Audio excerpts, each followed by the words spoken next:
하나님, 우리에게는 하나님이 주신 생각이 있습니다.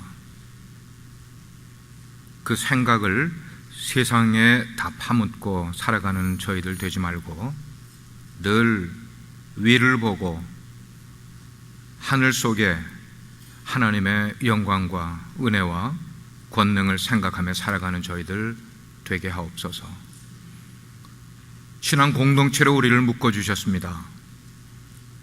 그런데 우리의 지체들 가운데 연약한 분들이 계십니다. 예배에 나오고 싶은데 연약해서 나오지 못하는 분들도 계십니다. 아버지의 긍휼이 필요하고 치유하심이 필요합니다. 우리가 우리 지체들을 위하여 기도할 때에 연약한 자들을 위해 기도할 수 있는 마음, 부족한 자들 위해서 우리가 긍휼히 여기는 마음으로 기도할 수 있는 저희들 되게 하옵소서.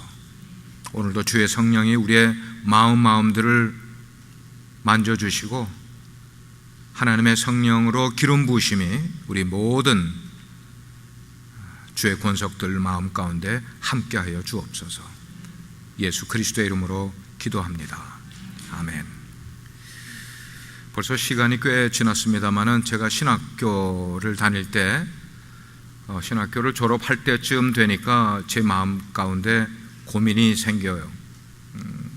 그건 뭐냐면 제 마음은 이제 신학대학을 졸업을 하자마자 교회를 시작을 할 마음을 갖고 있는데 그 교회에 관한 고민이 생겼습니다.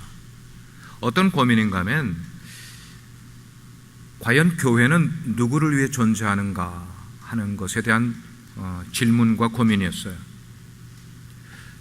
교회에 모이는 교인들을 위해서 교회가 존재하는 것일지, 교회의 교인들하고는 상관없는 세상을 위해서 교회가 존재하는 것인지, 이게 신학을 공부를 했던 저에게 고민이 된 거예요. 왜냐하면 제가 이제 마치면 바로 교회를 시작을 해야 되는데 제가 어디에다가 포커스를 하느냐에 따라서 저의 목회 철학이, 그리고 우리 교회가 그 방향을 갈 수밖에 없기 때문에, 교인들을 위해서 포커스를 한다면은 예배를 중요하게 여기고 성도들을 교육을 시키고 훈련을 시키고 또 모일 때 우리가 친교를, 교제를 잘 할 수 있는 교회로 만들면은 교인을 위한 교회로 만들어갈 수가 있겠고, 세상을 위한다면은 전도를 열심히 하게 하고 선교하게 하고 구제할 수 있게 만드는 교회로 포커스를 하면은 교회는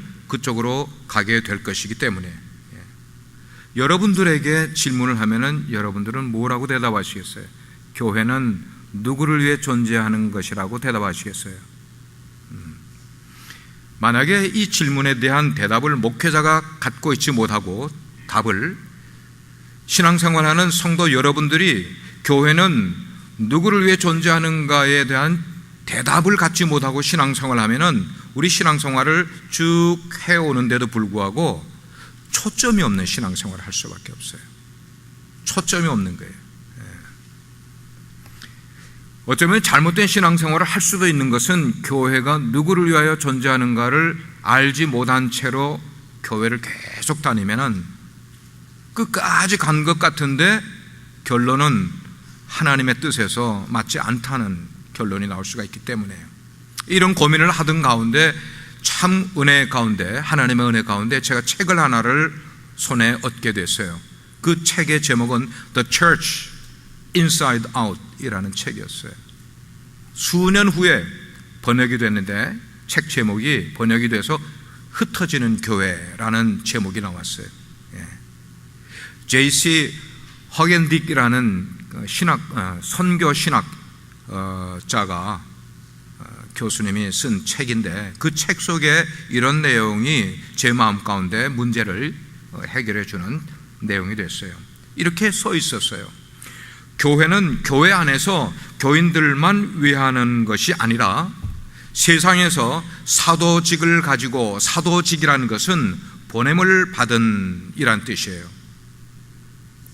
사도라는 말이 굉장히 우리 가운데 다가와야 되는 것은 보냄을 받았다는 거예요. 누구로부터요? 하나님께로부터 어디로요? 어디로 보냄을 받았다는 거. 어디로 보냄을 받았나? 그것은 세상으로 보냄을 받았다는 거예요. 그래서 교회는 세상에서 사도직을 가지고 하나님 나라 복음을 전파할 때에 교회로서의 존재가 있는 것이다 라고 데피니션을 그렇게 딱 써놓은 게 제 마음 가운데 꽉 그게 박힌 거예요. 그렇지, 내가 이제 해답을 얻은 거야. 그 책을 읽으면서 교회는 교인을 위해서도 있는 거예요.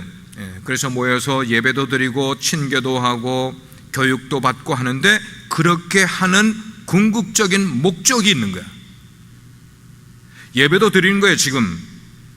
그리고 친교도 하고 우리가 훈련도 받고 하는 그 궁극적인 목적, 그렇게 하는 이유는 뭐냐면 이것 때문에 하는 거예요. 그건 뭐냐면 세상 속에서 빛으로 그들에게 하나님의 나라를 알려주고 하나님의 나라 속에 들어오게끔 하는 일을 하게 하기 위해서 매 주일마다 예배하게 하고 교육받고 훈련하고 우리끼리 교제도 하는. 그러니까 이거를 알게 되면은 우리가 이거를 하면서도 목적을 알게 되고 방향을 알게 되니까 교회는 바른 방향으로 가게 되는 거예요. 세상을 위하여 존재하는 게 교회라는 거예요. 그게 결론인 거예요. 그 뒤로부터는 교회가 왜 존재하는지에 대한 해답을 제가 알고 목회를 하게 되니까 지금까지 오면서도 교회관에 대해서, 목회관에 대해서 저는 한 번도 흔들림 없이 계속 지금까지 이어오고 있는 것이에요. 그렇습니다. 교회는 세상에 하나님 나라를 세우기 위하여 교회가 존재하는 것입니다. 교회는 세상과는 다른 공동체라고 그랬어요. 그래서 지난주에는 그래프를 보여드렸어요. 세상 공동체, 교회 공동체, 분명히 다른 두 개의 공동체이지만 이 다른 공동체인 교회 공동체가 세상 밖에 존재하고 있지 않고 세상 안에 있으면서 세상을 세워가는 역할을 교회 공동체가 하게 되는 거예요. 어떻게 세워가는 거예요? 세상을 구원하면서, 죽어가는 세상을, 부패해가는 세상을 구원하기 위한 것으로 세워져 가는 그런 것.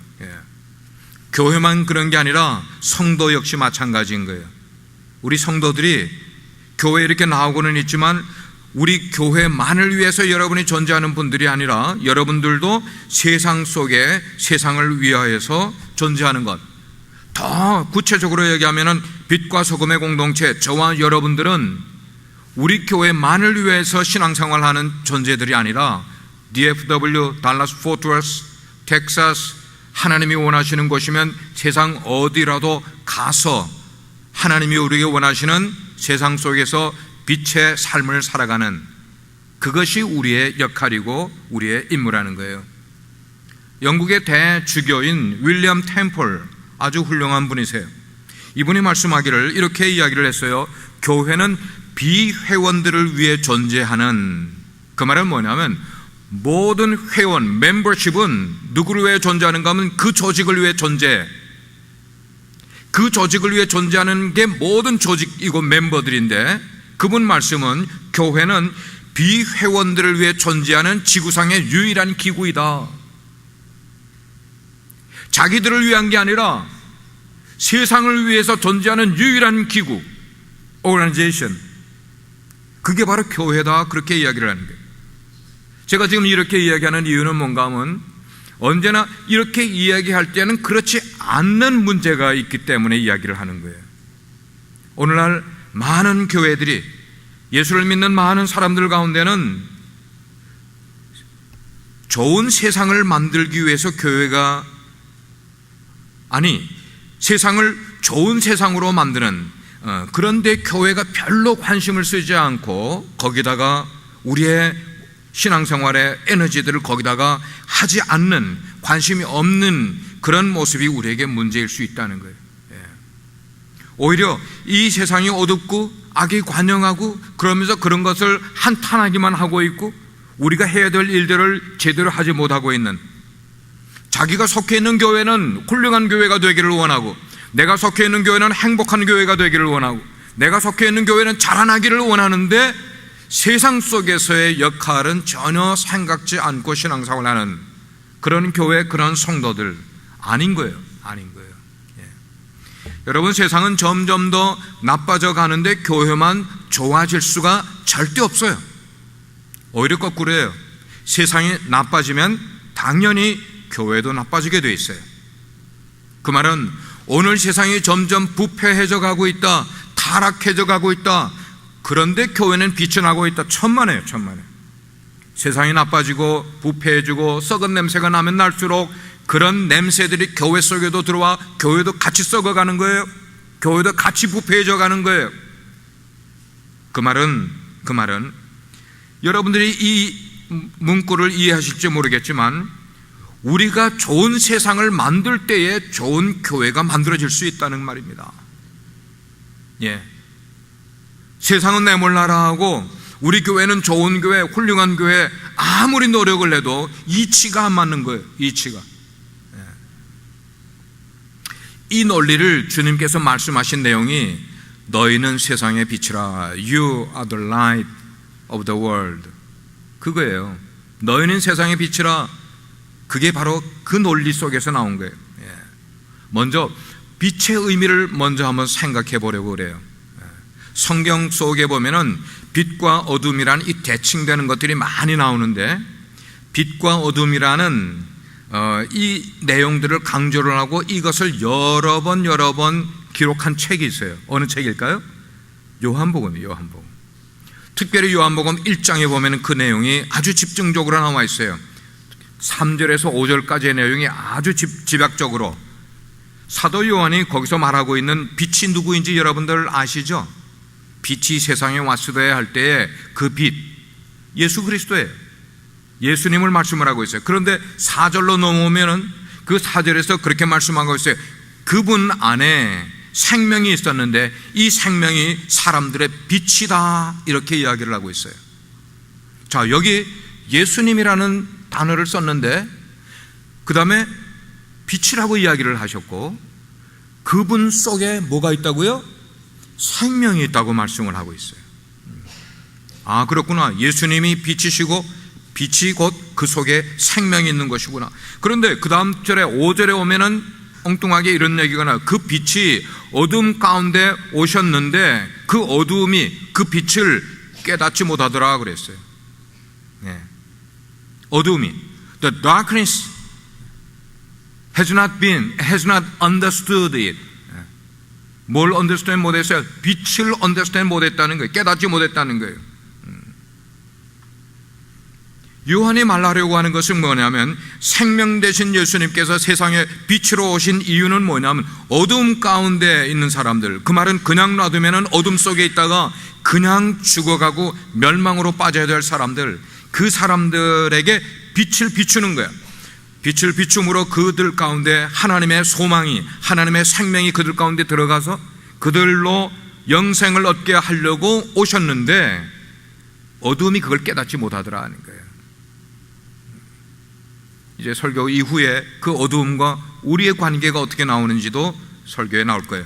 다시 오늘 본문으로 돌아가면은 예수님께서 너희는 세상의 빛이라고 말씀하실 때 우리가 빛이 된 것은 우리의 노력으로 된 것 아니고요, 우리의 자의로 된 거 아니고 우리가 수고하였기 때문에 그 결과로 우리가 빛이 된 것이 아니라 참 빛이신 예수님이 우리 가운데 들어오심으로 우리가 빛이 됐다고 말씀하는 거예요. 아멘입니까? 예수님이 우리의 인격 속에, 우리의 생애 속에 들어오셔서 비로소 예수님을 만난 사람이 빛이 된다고 지금 말씀을 하고 있는 거예요. 예수님을 만남으로 빛이 된다. 여기서 you라는 말, 여기서 너희라고 말한 이것은 세상에는 모든 사람을 통칭해서 말하는 것 아니라 예수를 믿고 예수님을 영접하고 하나님의 백성이 된 바로 너희들만 세상의 빛이다, 이 말이에요 지금. 예. 굉장히 뭐라 그럴까, 리밋된 그런 숫자를 말하고 있는 거예요. 그 말씀에 우리가 눈여겨봐야 될 것이 있는데, 예수님께서 너희는 빛이라고 말씀하신 것은 우리들이 어떻게 살아가는 우리의 행위에 근거한 것 아니라, 우리가 착하게 살았기 때문에, 우리가 선하게 살았기 때문에, 우리가 양심적으로 살았기 때문에, 윤리적으로 도덕적으로 흠이 없이 살았기 때문에 너희는 빛이다라고 말씀한 게 그 기준이 아닌 거예요. 예수님이 너희는 빛이라고 말씀하신 그것은 자기의 의로 빛이 되는 것 아니라 예수님을 만났기 때문에, 좀 더 쉽게 설명을 하면은 예수님은 빛을 스스로 발할 수 있는 분야, 발광체라고 이야기를 해요. 근데 우리는 스스로 빛을 발할 수 있는 존재가 아니라 반사체예요. 예수님으로부터 빛을 받으면은, 예수님을 만남으로 우리가 그 빛을 받으면은 우리는 그 빛을 리플렉트, 뭐 하는 거예요? 반사하는 거예요. 반사체. 아멘. 발광체는 태양이에요. 태양계에 있는 모든 혹성들은 이 태양계의 빛을 받아요. 왜냐하면 태양은 발광체이기 때문에. 근데 밤이 되면은 태양이 없이 달도, 우리가 보면 달이 또 환하게 비춰줘, 밤을. 근데 우리가 아는 것처럼 달은 발광체입니까? 반사체입니까? 반사체예요. 달은 스스로 빛을 내는 존재가 아니에요. 태양이 뒤에 있기 때문에 태양의 빛을 받아서 달이 빛을 우리에게 비춰주는 거예요. 우리의 역할이 바로 그런 거예요. 너희는 세상의 빛이다라고 할 때 우리 스스로 빛을 발하는 존재가 아니라 예수 그리스도를 만나면은 우리 삶 속에서 빛을 비칠 수 있는 존재가 되는 거예요. 그래서 만약에 내가 착하게 살려고 하고 내가 선하게 살려고 하고 바르게 살고자 하는 마음이 우리 가운데 있으면은 그것은 우리 스스로에게서 나온 착하게 살려고 하는 마음이 아니라 예수님을 만났기 때문에 우리 가운데서 착하고 바르게 살려고 하는 마음들이 생기게 된다는 거예요.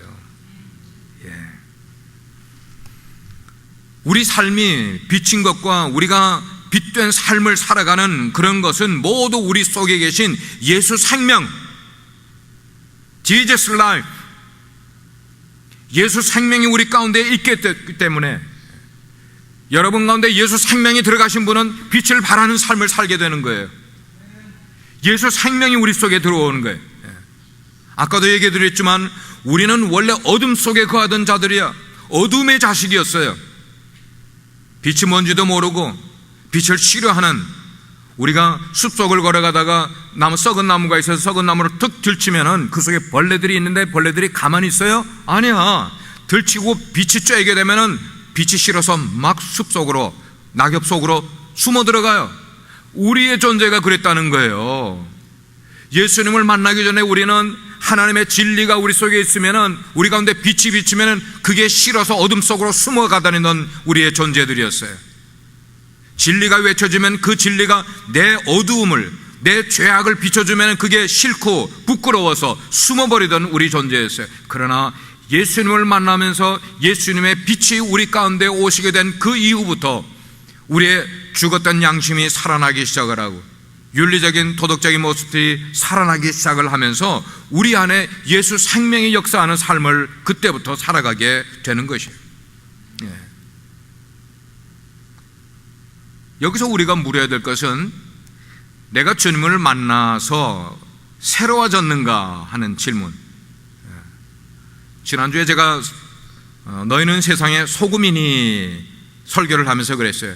정말 소금입니까? 라고 제가 질문했잖아요. 알고는 있는데, 하나님의 말씀 가운데 너희는 세상의 소금이라는 것은 들어서 알고는 있는데 예 라고 대답을 하는데 정말 소금입니까? 라고 물어보면 대답을 못하는 거예요. 똑같은 질문이에요. 우리가 예수님을 믿고 만난 다음에 새로운 생명을 얻었습니까? 나는 정말 빛입니까? 하는 거예요. 나는 정말 빛입니까? 내 안에 새로운 생명, 예수의 생명이 들어오게 되면 내 삶의 모든 행위가 빛으로 변하게 되는 거야.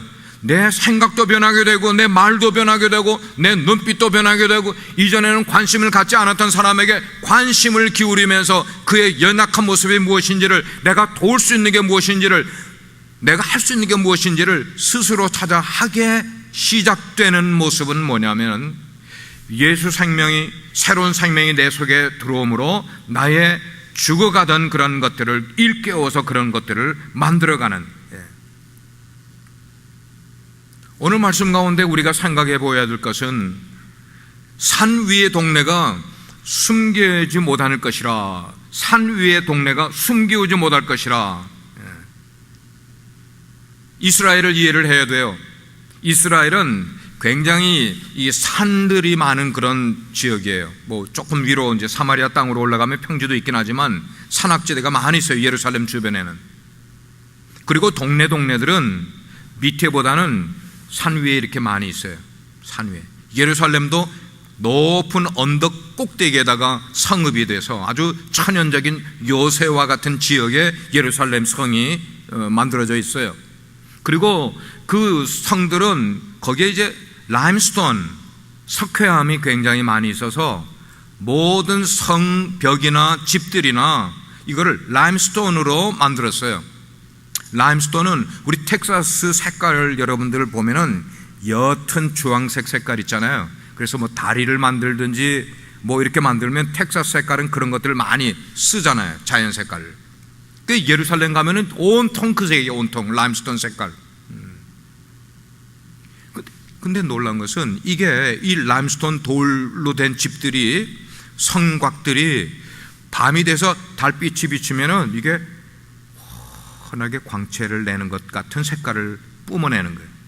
그 반사되는 것들.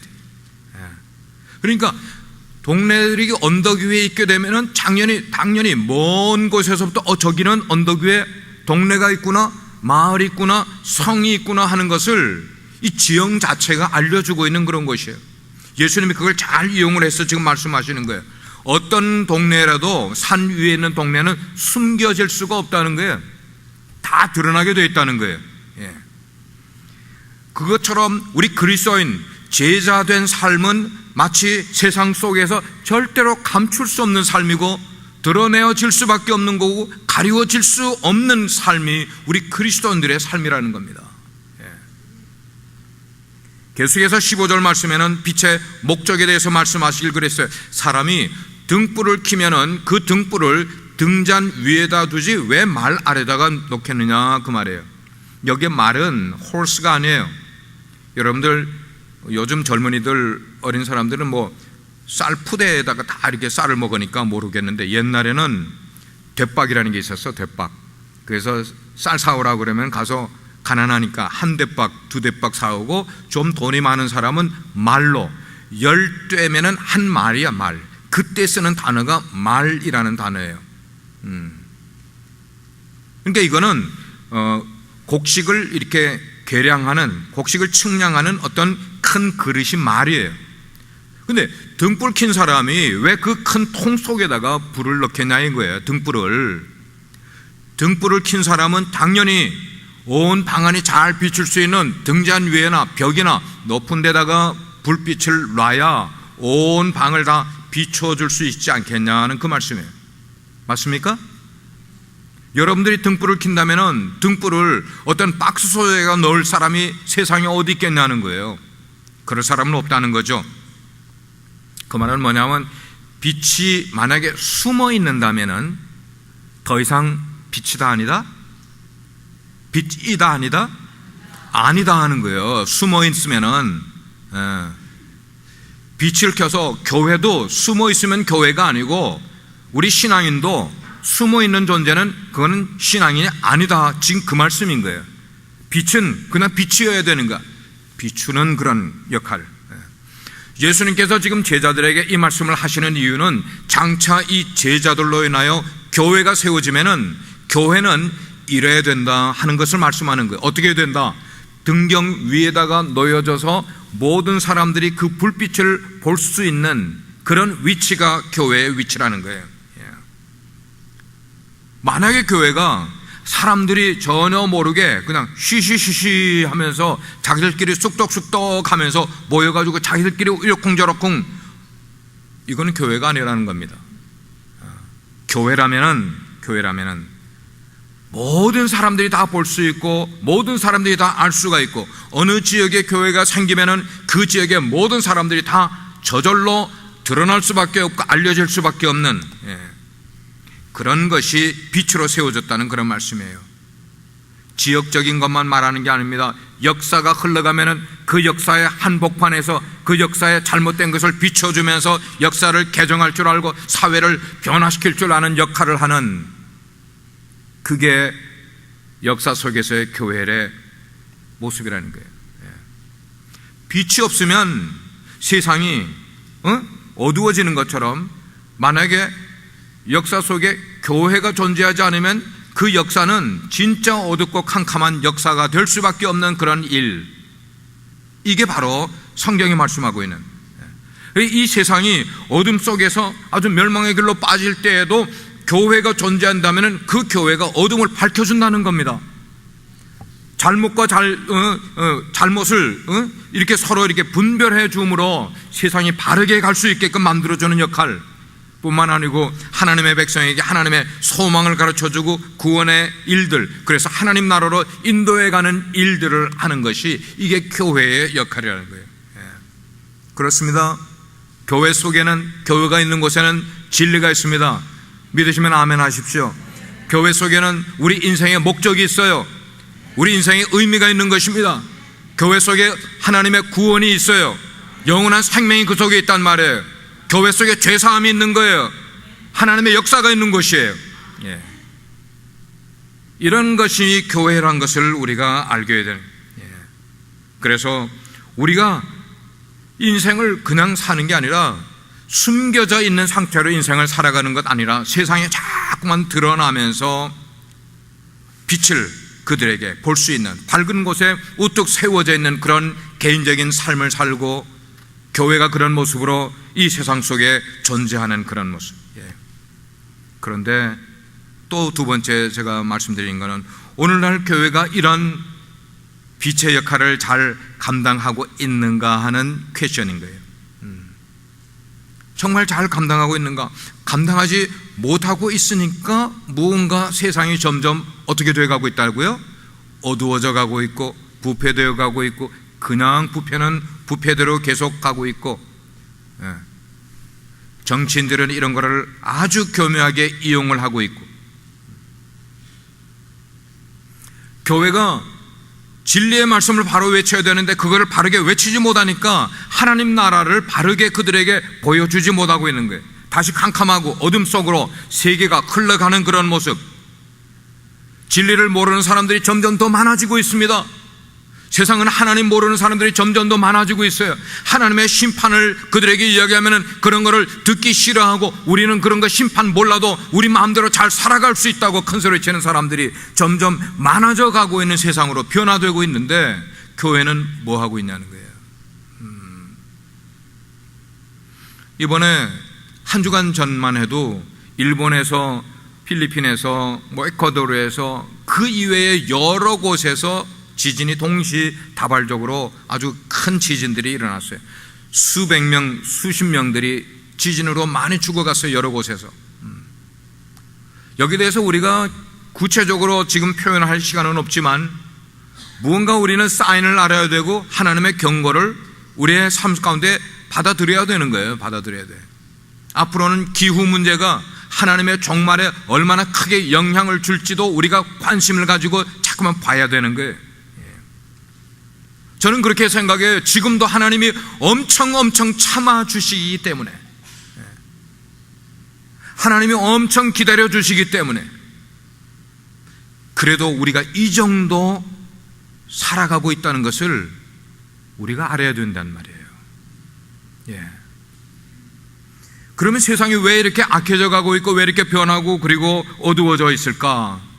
이유는 뭐냐면 사람들이 자기 생각이 하나님의 뜻 앞에 가 있기 때문이에요. 교회 밖의 사람들도, 교회 속에 살아가는 사람들도 자기 생각이 하나님의 계획, 하나님의 생각보다 앞서서 생각하고 있고 앞서서 가고 있기 때문에, 그 말은 하나님의 뜻은 전혀 상관없는 인생을 살아가고 있기 때문에, 자기 고집대로 인생을 자기 마음대로 만들어가는 그런 일들이 일어나고 있기 때문에, 자기들 앞에 어떤 엄청난 위험이 다가오고 있고 어떤 하나님의 심판이 있다는 것을 알지 못한 채로 오늘을, 그런 삶을 살아가는데 익숙해져 있는 삶을 그냥 오늘도 내일도 살아가고 있는 모습. 바로 그런 사람들에게 교회는 뭐가 되어야 됩니까? 뭐가 되어야 된다고요? 빛이 되어야 된다고 지금 주님이 말씀하고 있는 거예요.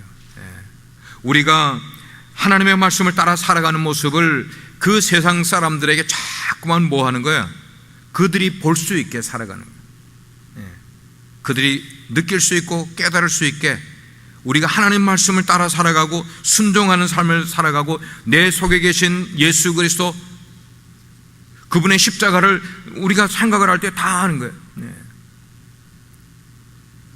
조금 우리들에게 가책이 되는 그런 그 기사를 하나 읽은 적이 있어요. 그 기사의 내용은 뭐 여러 가지 현상들을 설명을 해놓은 그런 리서치에서 나온 기사이지만 그걸 제가 이렇게 축약해서 설명하면 바로 그런 거예요.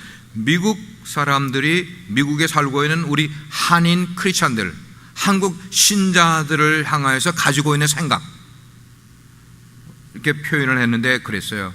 그들은 교회에 가면 정말 열심히 교회 생활을 하는 신자들 같은데 집으로 돌아오면 사회로 나가면은 불신자들과 별로 다를 바 없는 삶을 살아가는 것 같다.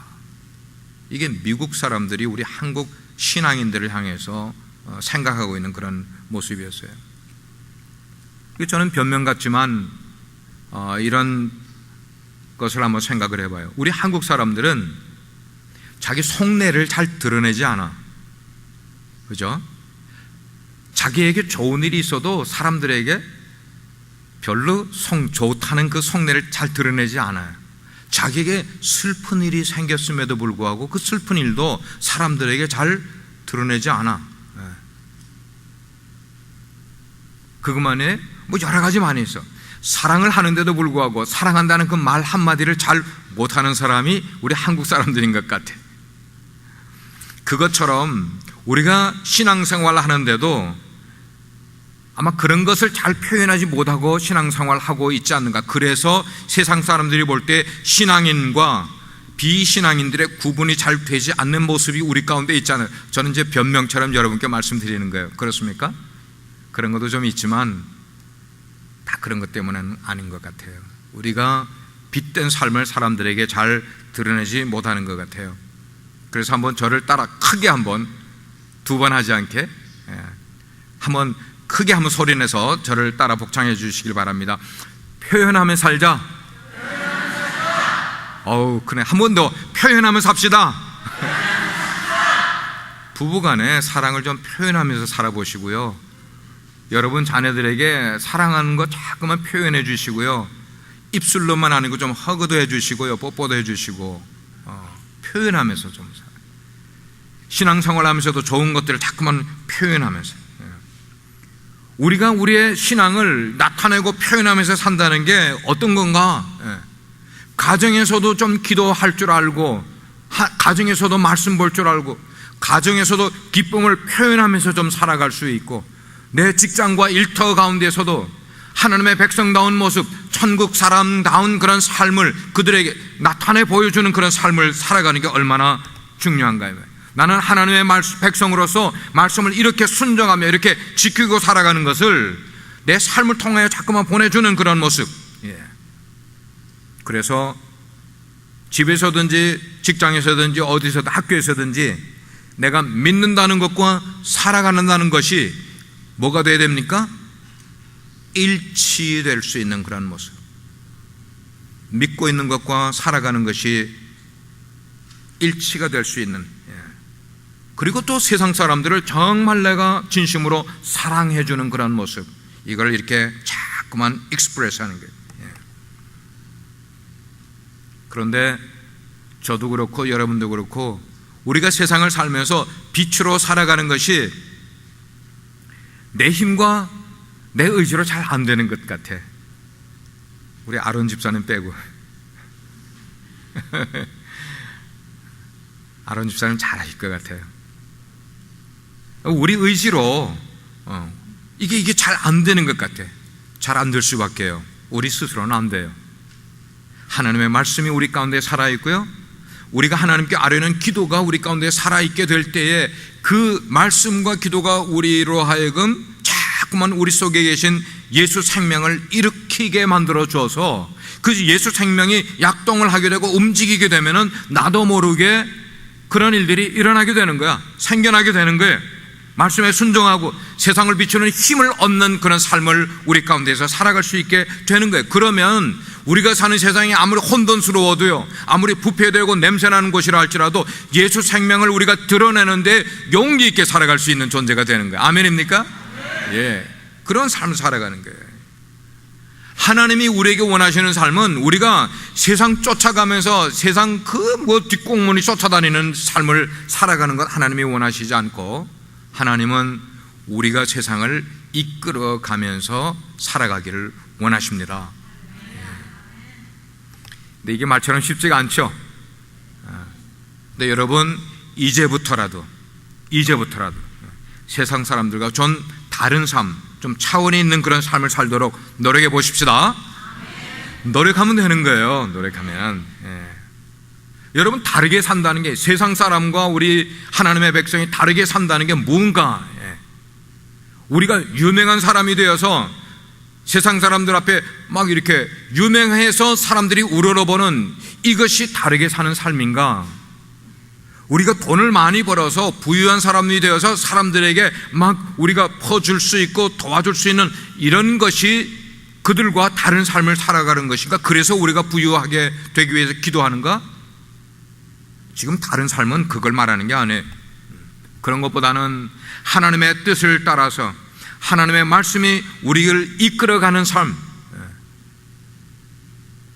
그래서 하나님의 말씀이 우리를 이끌어가는 삶을 삶으로 세상 사람과 다른 삶을 살게 해달라고 기도하고, 우리 마음속에 그런 것이 말씀이 살아있어서 말씀대로 살아가려고 애를 쓰면 그런 삶을 살아가게 되는 거예요. 그렇게 할 때에 저와 여러분은 정말 사람들에게 착한 행실을 보여주는 빛의 증인들로 살아갈 줄 믿습니다. 빛의 증인이 돼서 살아가야 돼요. 여러분, 우리가 세상에 빛이 되는 게 어려울까요? 쉬울까요? 어렵습니다. 대부분 이렇게 나오네. 금순 집사님, 어려워 쉬워요? 여러분, 틀렸어요. 늘 복음은 패러독시컬하다는, 복음은 역설적이에요. 우리가 생각할 때는 빛으로 살아가는 것이 어렵다고 생각하면 이 세상적인 컨셉인 거예요. 쉬워요. 왜 쉬운지를 제가 설명해 드릴게요. 오늘날 우리가 살아가는 세상이 점점 더 어두워져 가고 있습니까? 점점 더 밝아져 가고 있습니까? 자, 어두워져 가고 있으면은 그 어두워져 가는 곳에서 빛으로 사는 것, 만약에 거꾸로 이야기를 하면은 세상이 점점 밝아져 가고 있다는 게 무슨 의미인지는 아시죠? 세상이 점점 밝아져 가고 있는데 우리가 빛으로 사는 게, 그건 어려운 거예요. 점점 더 세상이 밝아지면은 우리는 빛으로 살아가기가 점점 더 어려워져요. 왜? 밝으니까. 밝으면은 빛이, 예를 들어서 이렇게 불빛 있는 가운데서 제가 성냥불을 켜면은 이게 크게 워킹을 안 해. 드러나지 않아요.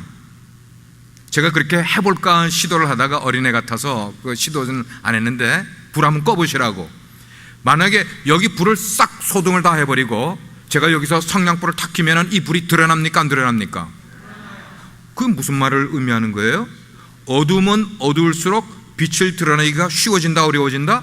쉬워지는 거예요. 이게 성경적인 이론인 거예요. 세상이 어두워지면 어두워질수록 착한 사람들이 많은 세상, 밝은 세상에서는 착한 행실 하나가 잘 드러나지가 않습니다. 많은 사람들이 착한 삶을 살아가기 때문에. 그러나 그런 것 아니라 세상이 점점 더 어두워지고 점점 더 부패하게 되면은 그 속에서 착한 행실, 작은 것 하나는 쉽게 드러난다는 거예요. 맞아요? 우리가 그렇게 살지 못하고 있기 때문에. 이 세상이 점점 어두워지고 죄악 속으로 들어가면 들어갈수록 하나님의 백성다운 빛된 삶을 살게 되면은 성냥불 하나, 촛불 하나가 어둠을 밝혀주는 것처럼 우리가 빛으로 살기가 더 쉬워지는 거예요, 여러분. 그런데 문제는 뭐냐면, 우리가 조금만 애쓰고 노력하면은 빛으로 살아갈 수가 있는데, 그 빛으로 살아가는 게 뭐냐? 제가 볼 때는 조금 손해보는 거예요. 많이 손해보라고 그러지 않아요. 조금 손해보고 내가 조금 희생하는 거예요. 내가 조금 더 인내하는 거예요. 큰 돈 들이지 않습니다. 누가 어려운 사람이 있으면은 사람들은 지나치는데 우린 지나치지 않고 그에게 가서 어깨 한번 두드려주면서 힘들지, 어렵지, 기도 제목 받고 그를 위해 기도해주고 다음에 만났을 때 어때? 내가 기도했는데 좀 어때? 나아졌어? 이것이 우리 가운데서 일어날 수 있는 작은 빛된 삶이 바로 그런 겁니다. 믿으십니까? 예, 힘들게. 그런데 우리는 뭐예요? 그런 거에 익숙하지가 않아. 오히려 뭐에 익숙해? 지나치는데 익숙해져요. 무관심하는데 너무 익숙해져 있어요. 그러니까 빛된 삶을 살아낼 기회가 우리 삶에 없는 것처럼 살아가는 거예요. 예. 그런 것을 우리의 마음에 먹지도 않고, 그런데 우리가 좀 마음을 굳게 먹고 믿음으로 나아가게 되면 얼마든지 세상을 비칠 수 있는 기회가 주어질 줄 믿으시기 바랍니다. 제가 오늘 설교를 너희는 세상의 빛이라고 설교를 하는데, 이번 주간에 어디서 제가 아티클 하나를 봤는데 팍 떠오른 거예요. 그건 눈감은 젊은이들은 다 이해하고 잘 아는 사람이야. 스티븐 커리, 골든 스테이트 워리어스의 아주 유명한 플레이어, NBA 플레이어. 근데 이 사람에 대한 이야기가 딱 저한테 들어온 거예요. 거기에 그 기사에 뭐라고 써 있는가 하면 What does Stephen Curry treasure more than basketball? 그거예요. 스티븐 커리는 무엇을 농구보다 더 가치 있게 여기느냐 이거예요. 그의 인생에서. 이 사람은 슈퍼스타예요. 골든 스테이트 워리어가 지금 플레이오프에 올라가서 휴스턴 로켓하고 이렇게 붙는데, 이번 조금 전에 부상을 당해서 이번에 네 번째 게임에서는 이 사람이 나와서 할 거다 지금 이래가지고 온 신경이 그 사람에게 가 있는데, 근데 그 사람이 뭐라고 얘기했는가 하면, 제가 번역을 해서 여러분께 말씀드리면, 나는 사람들이 내가 누구를 드러내고 있는지를 알기를 바란다. 나는 많은 사람들이 내가 내 인생을 통하여 누구를 드러내고 있는지를 사람들이 좀 알기를 원한다. 그리고 내가 나인 것은, 내가 존재하는 것은 나의 주님 곧 나의 주님 때문이라, 이렇게 이야기해요. 아멘. 아멘. 우리 젊은이들이 좀 이런 가치를 가질 필요가 있고 이런 비전이 있는 인생을 살아가면 좋은 거예요. 그런 농구를 하지만 그 농구를 통해서 자기 이름이 드러나는 것 아니라 나의 주님, 나의 구세주의 이름이 드러나기를 위해서. 그러면서 그 다음에 기사가 계속되길 그랬어요. 모든 사람들은 스티븐 커리와 골든 스테이트 워리어즈가 2016 이번 시즌의 새로운 기록들을, 이제까지 농구 기록들을 갈아치우고 있는 이야기를 하지만, 정작 스티븐 커리가 코트 밖에서 사람들에게 이야기하고 싶은 것은 그의 신앙이다 그랬어요. 스티븐 커리는 세상에서 빛을 바라고 살아가고 있는 사람 같아요. 빛을 바라고 살아가고 있는 거예요. 자기의 역할 속에서. 그렇습니다. 예수님이 이 세상에 오신 것은 진리의 빛으로 오셨어요. 나는 세상의 빛으로 왔다고 말씀하셨어요. 그리고 그 빛을 비춰주심으로 어둠과 절망 속에 있는 이 세상에 구원이라는 생명을 사람들에게 던져주셨어요. 마찬가지예요. 주님이 우리를 제자로 삼고 자녀로 삼으셔서 우리에게 원하시는 것은 바로 그 잃어버린 영혼들, 내 주변에 얼마나 많이 있지 않느냐, 그 영혼들에게 빛을 비추라. 그 어둠 속에 있는 영혼들에게 빛을 비춰라. 그들을 구원하는 길에, 그래서 그들로 하여금 하나님께 영광을 돌릴 수 있는 아름다운 세상을 만들어 가라고 우리에게 그 사명을 주신 거예요. 그런 일을, 그런 삶을 살아가는, 그래서 그것을 위하여 노력하고 애쓰는 저와 여러분 되기를 주님의 이름으로 축복합니다. 기도하시겠습니다. 하나님, 우리가 세상을 아무런 의미 없이 바라보면은 내 인생에 부딪히고 깨닫는 것 아무것도 없지만, 하나님의 말씀을 머리에 담고 마음에 담고 세상 돌아가는 것을 보면은 어느 것 하나 하나님의 말씀이 적용되지 않을 부분이 없음을 압니다. 주여, 우리로 세상을 볼 때 하나님의 시각과 하나님의 마음으로 볼 수 있는 은혜를 주옵소서. 너희는 세상의 빛이라고 말씀하신 그 의미가 무엇인지를, 그래서 우리가 빛으로 산다는 것은, 세상을 비추는 것은 이 어렵고 죄악으로 점점 더 빠져가는 세상 속에 얼마나 쉬운 일인지 모릅니다. 우리의 착한 행실, 작은 것도 쉽게 드러날 수 있는 세상에 우리가 살아가고 있습니다. 그런데 우리가 그것을 못하고 있었습니다. 이제는 우리가 세상에서 빛으로 살아가는 사람 되게 하옵소서. 예수님의 이름으로 기도합니다.